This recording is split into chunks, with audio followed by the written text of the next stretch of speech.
What I'm saying is if you can work one job, you can work two jobs. And you don't have to be on welfare. Because if you don't get the welfare, that means that you got to wait on them to tell you when to feed your children. When you can eat. When you go be all right. See what you need, you sound like the right person. What you need is someone to gear you towards proper management of your money and your time so that you don't need welfare.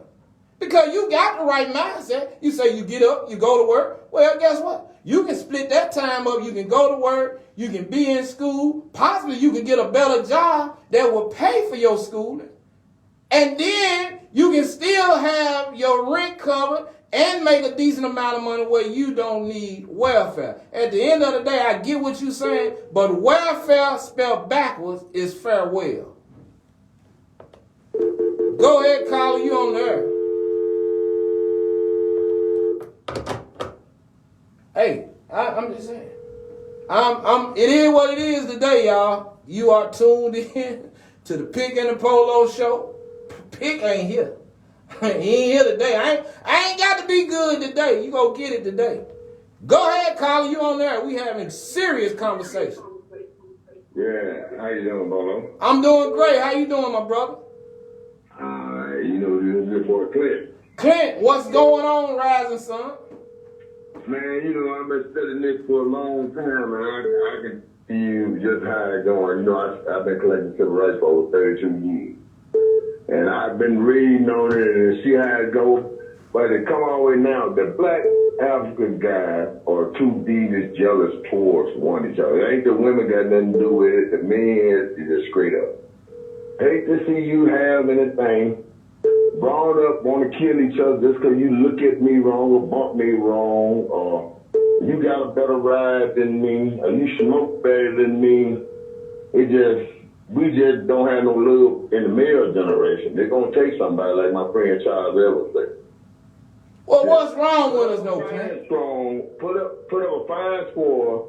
You already got 1 or 2 ways. And he always said that. I talked to him a lot of times. That killing will stop. So when they start killing someone for killing the person without a reason, Clint, we ain't gonna. Clint, wait a minute, Clint. Listen, you just had a DA to let a woman walk that murdered a man that was homeless. Well, he wasn't homeless. He was a vagrant, but he was a working vagrant. Matter of fact, he would clean up. Larry K-Man Lee, gunned down by prominent business owner, Greta Bullitt in cold blood murder. You had the DA, had her in the crosshair, and he let her go. Let her go. All right. And you talking about stop some killing. Come on, man. Come on, man. Y'all stop it around here in Jackson. Jackson, Mississippi is going to own up. We going to dress up, and we going to be right. And if you ain't right, guess what? This show and this platform going to call you out. Rather Pick here or he not here. I'm going to do my job. I'm going to sound the trumpet on corrupt African-American officials, white corrupt officials, corrupt white pastors and preachers, perverted black pastors and preachers. You go get the business on this platform. And that's how we got to do it. It has to be a watchman at the gate, Clint. In every country, in every walk of life, there's always been a watchman to watch the gate, the vanguard of the people. Black America don't have one right now. We don't have one. You got a congressman, Benny Thompson, in District 2, 7 of the poorest districts in the state of Mississippi. He got 7 of the poorest districts in the state of Mississippi, 2 of the poorest districts in the United States of America Corporation. Not one black pastor, preacher, or person will call Benny out because Benny built a little war chest and has gotten his name into a lot of these pockets around here. But guess what? You black people got to stand accountable for that. You're going to own that. You're going to hold up for that. And matter of fact, you're paying for it right now. 105 murders. 89% of them African-American people. And Congressman Thomas just said this week he would like to have the rest of Hinds County in District 2. To do what? Further running in the drain? Go ahead, Stark. You're on there, brother. Turn your radio down. How you doing? I'm good. How you doing? All right. Can I go back to the statement the young lady just called in when she said that she has a mortgage for $1,200 and she received food stamps? Didn't sound right. That don't go together. No, and just like you just said that, but this is the killing thing. For her to even call in and say that right there, that say something about her brain from the dope. Ain't no way I tell nobody I got a $1,200 rent in Jackson or anywhere surrounding here. I got a mortgage.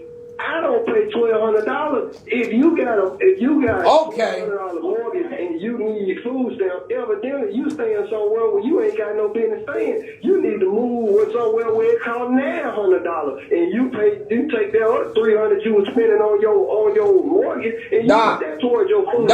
If that's the case, I can go get me a house that costs $1,500 a month and just tell the government I ain't got no more money, so I need y'all to give me some money to pay for my food. It don't even make sense. Dog, watch this. I think she thought she was talking to somebody who don't know or can't count or can't add. Okay, watch this. If you got a $1,200 a month mortgage, number one, you got about a 3,500 square foot home. Okay, I'm just saying you can get about a 3,500 square foot home. For about $1,200 a month over 30-year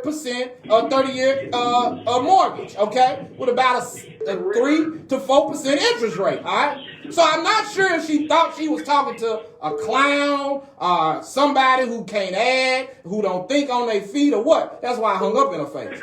But watch this. So you got a $1,200 a month rent payment. What you got? You ain't got no mortgage. You paying $1,200 rent. That's why I told her she was living beyond her means, okay? Because ain't no way you be paying $1,200 a month rent and you need the government to feed you. That's house broke. That's what's called being house broke.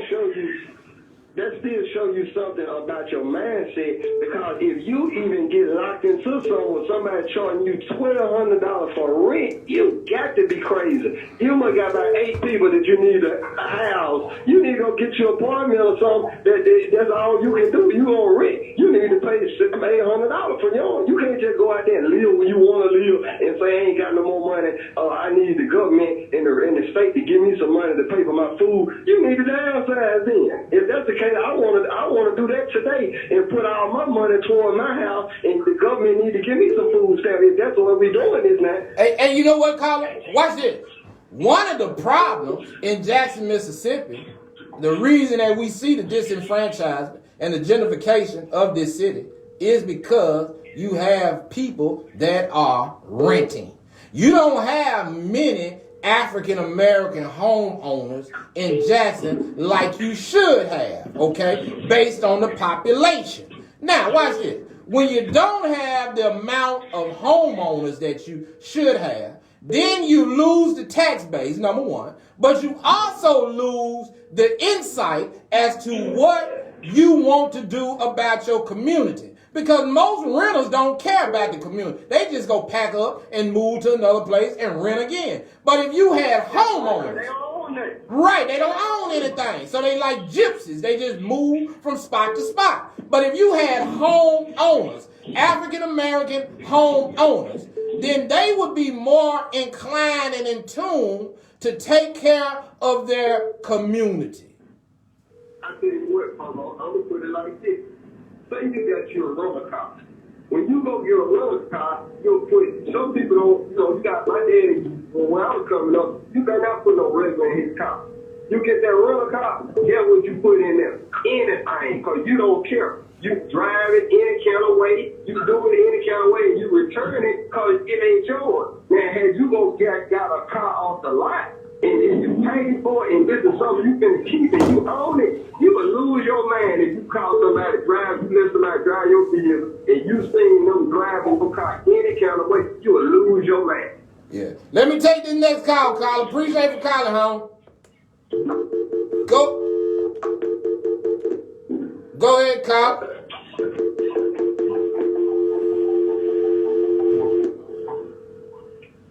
Man, y'all got the phone line lit up. Go call back that other caller, man. Listen, y'all got the phone line lit up. And this is what we got to do. We got to have serious conversations. African-American people are afraid of the truth, man. And I don't care what y'all say. Nobody can answer my question yet. 75 African-American churches in Ward 5 alone.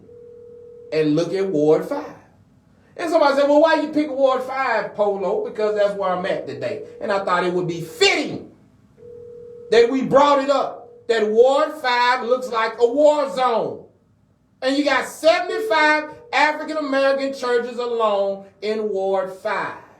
You're talking about calling the governor. You're talking about calling the state house. You need to be calling on black folks to do what's right. Go ahead, caller. You're on the mic. Thank you for taking my call. I would like to say one thing in not in defense of the young lady who has the mortgage and receiving some state aid, federal aid. If she's still working and needs the aid, that's what it's for. It's called aid. It's not called aid in a bed. It's called aiding so people can get a leg up. That's right. It's not uncommon for somebody to live in a home and have a mortgage and receive the services that they need for their children. That's right. You know, I don't suggest she go get another job. She's working. I don't suggest she go get 2 jobs because she got to be at home with the kids. That's what's missing. Well, children. That's what's missing now. If she's working and showing up every day, then I applaud that woman. And if she needs some more food, get in every food line they got. Every day is a food line. Well, let me ask you this, Get caller. what you need. Caller, Get what you need until you can get on your feet, until you understand how to budget. Maybe someone didn't teach her that. I don't know. Well, let me ask you this, caller. It is help out here. It is help Let me out ask you here. this. How long do you want her to be on the aid? I want her to be on there until she can get a leg up. However, But how do you get a leg up how do you get a leg up if you always looking for the aid? Do you not? Nobody said that. No, and if you always looking for that, nobody said that. No, you didn't hear her out. So let's help this situation. Don't make it worse for people, and don't make people be ashamed to say, you just said we gotta fess up. Don't make people ashamed to say what they're doing. Cause she asking for some help because she called. Maybe she does need somebody like next level, somebody to help her or whatever out here, whatever other aid is out here. But in our community, it's not for you to get up. Well, wait a minute. What you mean by that now? Hold on, Carla. Hold on, Carla.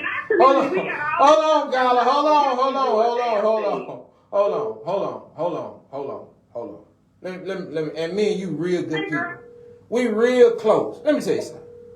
Ain't no such thing in the whole wide world as is not designed for you to come up.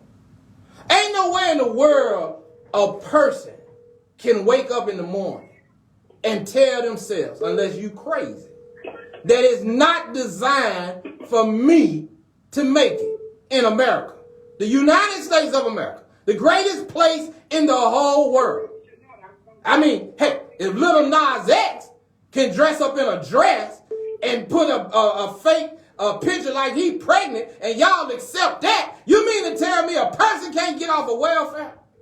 A person can't get off of food stamps? No. You mean, wait a minute, Colin. You said it's not designed in our neighborhoods for us to make it. That's the biggest lie. That's a lie from Satan, from the pits of hell. Okay, it's designed. No, it's always been designed for you to make it.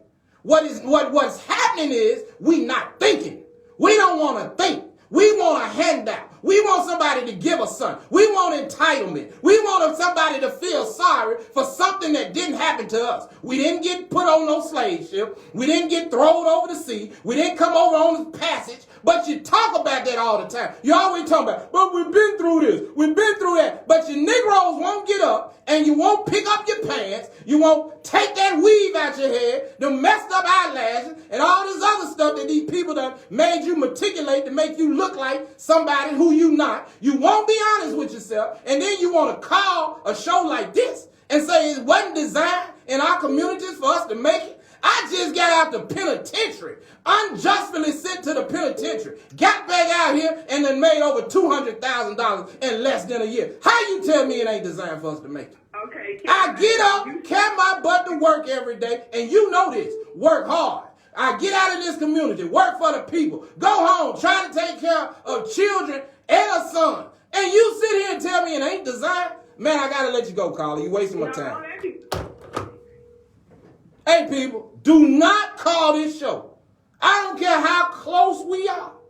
Do not call this show talking about it's somebody else's fault why black folks not doing what black folks ought to be doing. You people act like y'all crazy, man. That's that old entitlement stuff. That's that old Negro plantation mentality. Oh, the system is stacked against us. It's systematic segregation. It's systematic racism. Everything is systematic. It's systematic that you won't get your sorry tail up and go to work too. That's systematic too. You systematically can't think. It's systematically messed up. You won't get up and go get you a class at Jackson State. It's systematically thought over that you won't take that little money you got instead of running to where y'all like to go? M-Bar, 4th Avenue, the cigar shop, all them places. Rather than go down there and spend your money, put it in the bank. Save it till you can go and afford a cigar. So that's systematic too. People, don't call my show with that foolishness. Please do not call this show. You can call them other shows because they believe in that. But this one, and Pick ain't here to save y'all today. The preacher ain't here to give you no grace and no Jesus, no hallelujah, nothing. Is fire and brimstone today. Now, if you want to call in and have an intelligent conversation, then call in. But if you call with that Negro entitlement, I'm going to give you the business and I'm going to hang up on you. It's real. So that's what's wrong with us. Ain't nobody address that. Ain't nobody want to address the fact you had a superintendent to come into this African American community, close down 9 schools in this African American community, and not one person said anything about it. And we talk about education is the key. And you ain't said not one word. Black pastors ain't stepped up to the plate. As a matter of fact, the superintendent had never governed a school district with more. Matter of fact, he had never been a superintendent.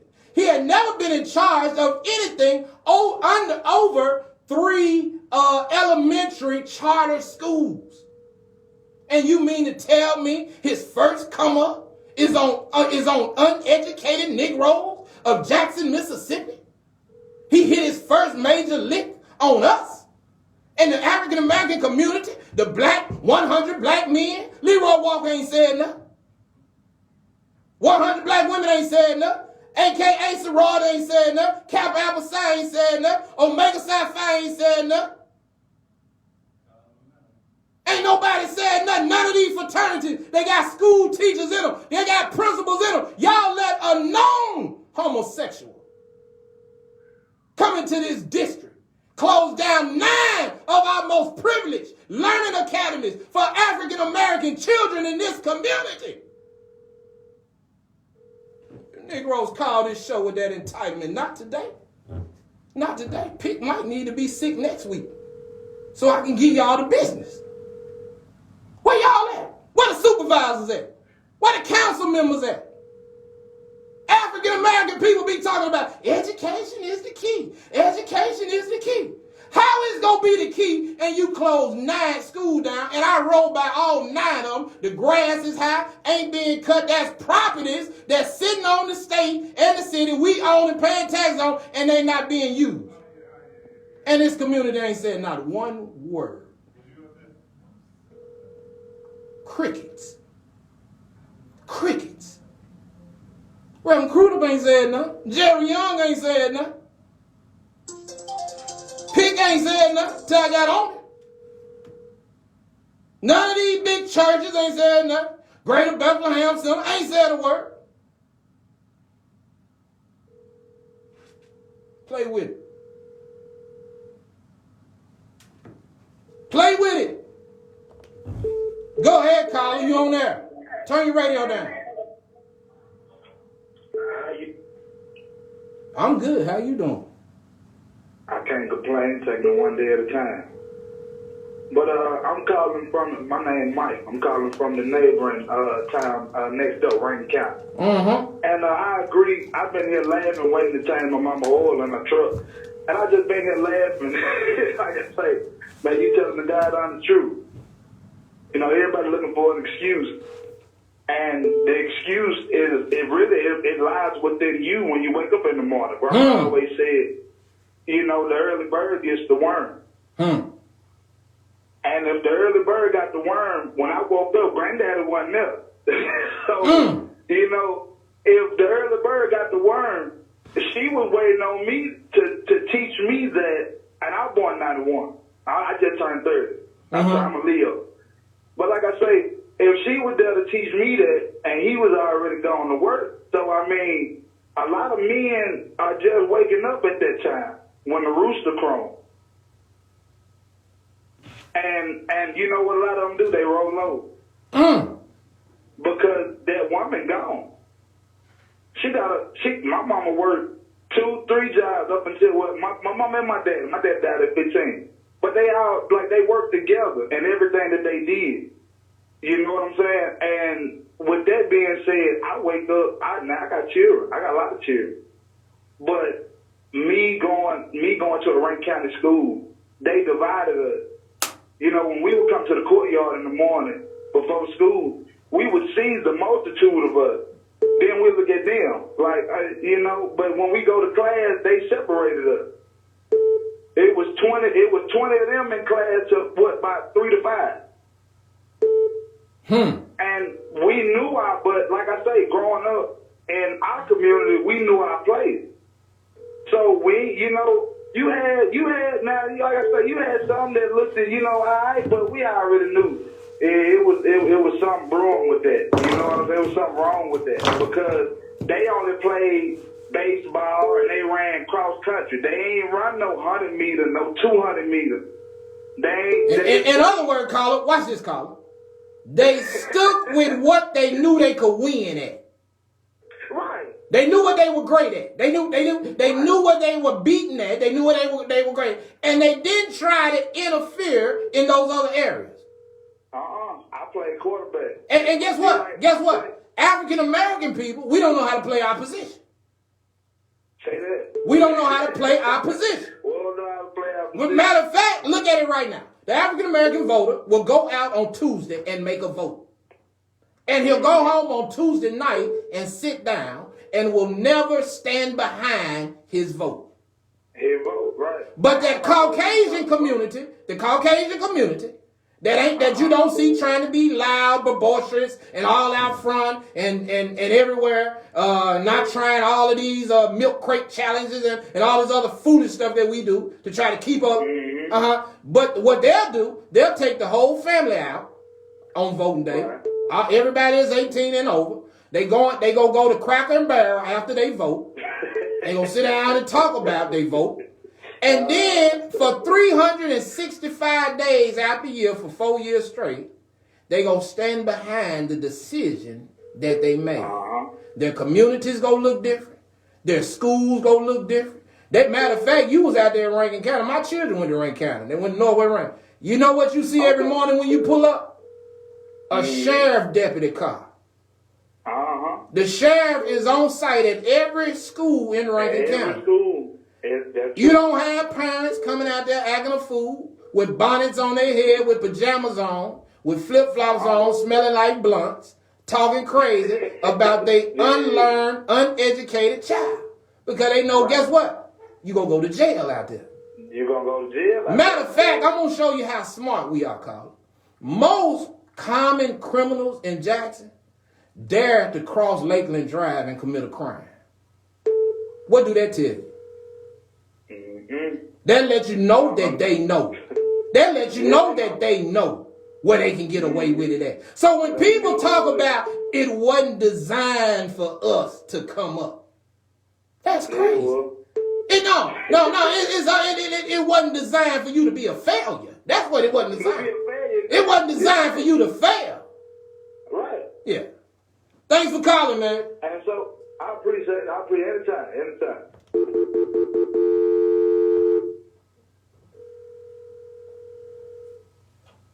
Man. It wasn't designed for you to fail. It was designed for you to win. And it's up to you if you want to win or not, black man, black woman. You know what I mean? You can come up with all the excuses in the world. It ain't gonna change nothing. It ain't gonna change nothing. An excuse is a form of slavery. Go ahead, Carly, you on there. Yeah, it's another elephant in the room that a lot of people haven't addressed yet. They go back to that column about the welfare. Now, another thing, how she may be living like that because she got a whole bunch of kids. That's another problem that black women have. They forget about where your children's daddy is. Go back and reestablish that relationship. Well, watch this. Daddy to feed, that's his job to feed them children, not the government or the welfare. Well, They forget about that. They Well. forget about, oh, I got 4, 5 baby daddies. 6 baby daddies, 7 baby daddies. And a lot of these women don't tell nothing going on. They're giving up on their kids. They're giving their kids away to different people in the community. That's another thing going on. Then you wonder why the little boy ready to shoot up Jackson. You know why? Because mama gave him away. At 8 years old, he don't know nothing. So he ready to shoot up Jackson. His mama gave him well, away. wait a minute, Doc. Wait, hold on, caller. Hold on. His mama gave him I got you. But listen to me. If his mama gave him away, who did she give him to? Another adult? more than likely. Okay, so watch this. Watch this. Listen to me. Even if she gave him away. If she gave him away to another African American and they dropped the ball, then you understand what I'm telling you is I get what you're saying. I hear you. But what I'm saying is that, and if my co-host was here, he would disagree because he'll say, well, look at you or look at me. Yeah, well, that ain't him. If you look at the scope of the majority of us, though, the majority of black America is failing. It's failing. It's failing at a greater rate than it's progressing. And the proof, watch this, Carl, watch this. The proof is in the pudding. You see what I'm saying? Matter of fact, we just had a candidate that's running for sheriff in here, Miss Beverly Harris, and I'm going to use her right now. I was listening before I got to the studio. She kept talking about she's a proud product of 833. Well, my question, I was hoping she would have stayed on the show because I wanted to ask her, you people always bragging about Lanier. And you're always bragging about Georgetown. My grandma from Georgetown, so I love it. I respect it. But have you looked at it lately? So it's like, you see what I'm saying? People are always trying to tie the mental thing about black folk. We want to latch on to something that once was. I don't believe in that. I believe if you believe so much in 833, all the people that's talking about Lanier this, Lanier that, then go over there and clean it up.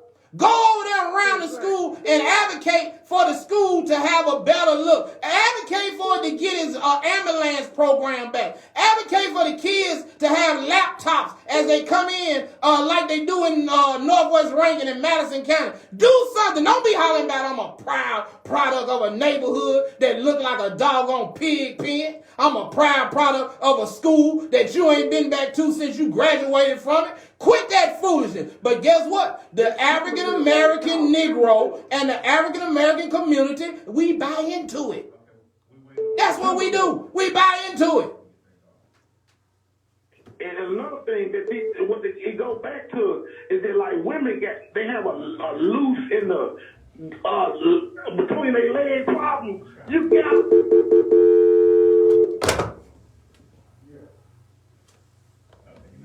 Go ahead. these babies. That's what really.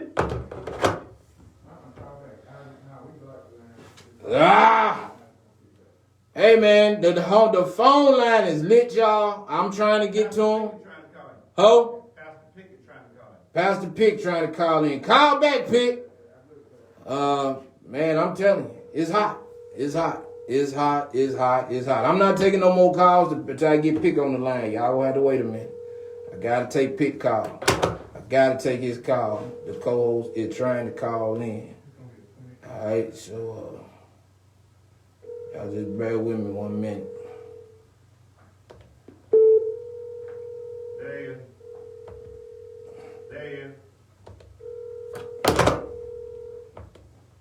Doc. What's say? Man, what's up, man? I'm trying to hold it down because you're a little bit under the weather. But listen, boy, it's hot in here. That's all I'm gonna tell you. So it's hot, huh? Yeah, it's hot. I just woke up and turned it on and heard y'all talking about something. I didn't get it all, but you said if my co-host was here, he would probably disagree. Yeah, I was saying what you would probably say is that when we look at black people in a large vast, you would say, well, Polo, not all black people are committing murders. Well, Polo, not all black people are failing. And well, Polo, not all black people are on welfare, are looking for the government to take care of them. And I would argue and say, well, you're right. But when we look at the magnitude of black people dying compared to any other ethnic race or race in the country, there is large disproportion that black folks are dying at a greater rate to gun violence and violent crime than any other race of people. That's how I started the broadcast. And I want to know why. Can't nobody explain it to me. Other than and my theory is